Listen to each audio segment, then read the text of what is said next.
Welcome back. You're watching The Second Wave with Ajit Gulabchand.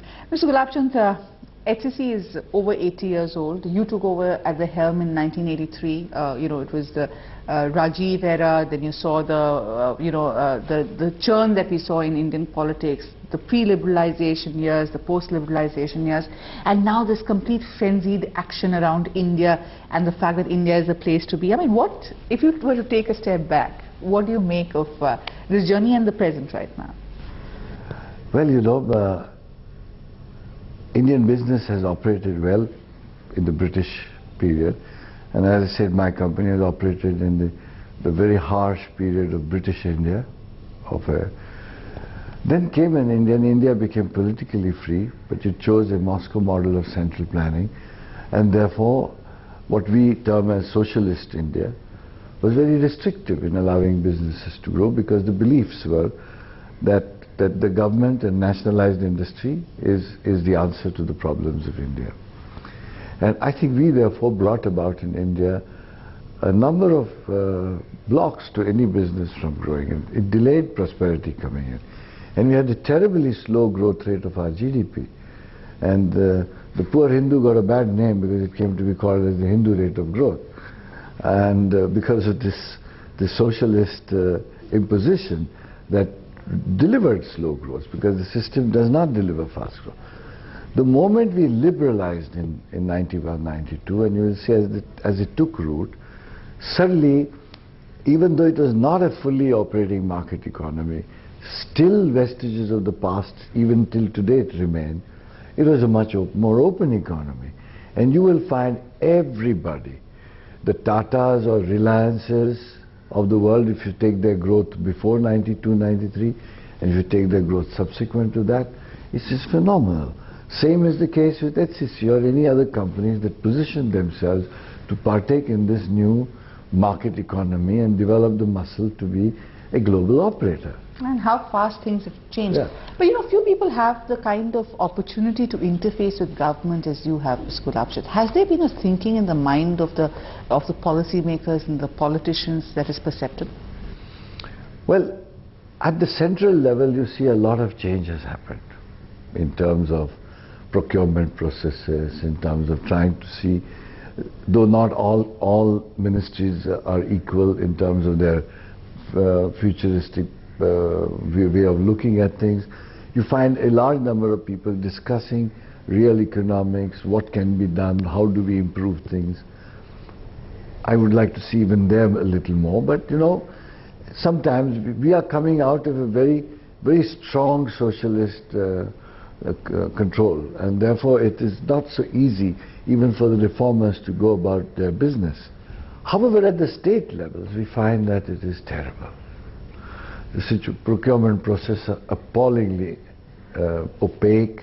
They do not have fair and standard practices as they should be. Then there is the decision making is not there. There is no serious administrative reform that delivers ease of doing business, ease of doing work in the... It's sheer dire superior entrepreneurship of the Indian people that you're seeing this GDP growth rate. This concern is palpable even in the corridors of power, because there is a level of frustration with the system and the fact that policies are not actually taken over at the most local level. But my question to you is that if you were to look at India on the whole, there is a picture of India which is really robust and great, and all the companies are moving up and becoming bigger and bigger. On the other hand, the shackles are also there.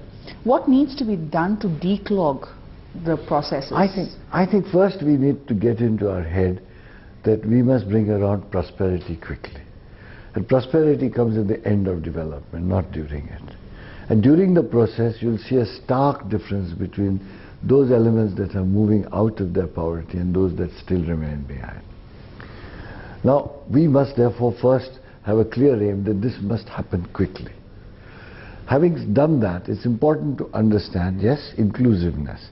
But inclusiveness does not mean excessive focus on distribution rather than production, and on dole rather than empowerment. So it's very important for us to understand that we must create empowerment by educating people, by making sure they're healthy, by creating a certain competitiveness. So if we can create those empowerments, we're doing that at one end. And yes, there would still be people at the times of disaster who are really in the dire straits and they need assistance for a certain period of time to come out of it. Yes, we must do that too. We can't afford to be just exclusive, that is for sure.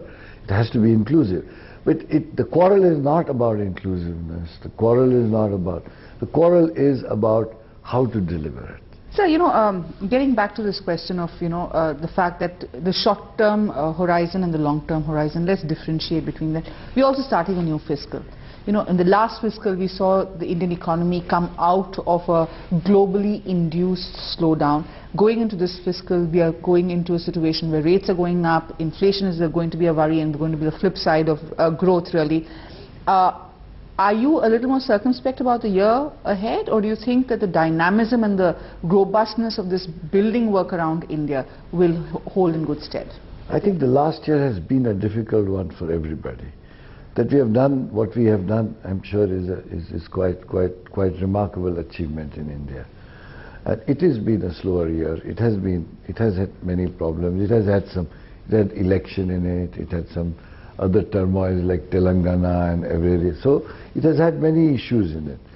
I think the year coming forth appears to be better. We are supposed to have a government that has got a clean and clear mandate, and therefore I think this year the budget is behind us soon. There are some new policies on the card, like the new company bill, the tax code, and the goods and services tax. So we're looking forward to some good reforms during the current year. And I think this year should do better than that. But we sometimes have a way of getting lost from time to time, and we should not do that. And that's really looking ahead at the opportunity and building on it. Right. Well, Mr. Gulabchand, thanks so much for joining me today. Thank you.